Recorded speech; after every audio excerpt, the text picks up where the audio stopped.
نيسان جي تي ار وحكايتها مع اسم جودزيلا. كان أول مرة جي تي ار ترجع في السبعينيات تحت مسمى R32.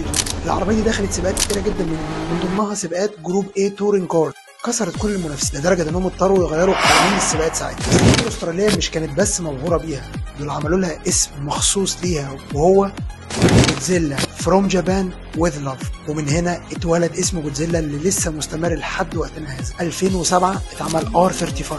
ساعتها نيسان جي تي ار اتحركت من فكره السكاي لاين، دخلت في عالم مختلف تماما، اتنافست بورش، لامبورجيني، وحتى كمان الفرق. كانت فيها انظمه عبقريه جدا، لونش كنترول والاول ويل درايف.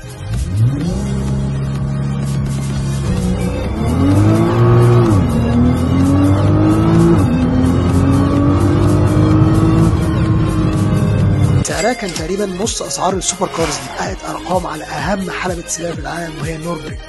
اخذت تاني لقب ليها وهو سوبر كار كيلرز. من بعد الاكشن اللي عملته على النوربرج بدأ الكل يحترم اسم جودزيلا، مش بس كعربية معدلة لكن كقوة صناعية جبارة.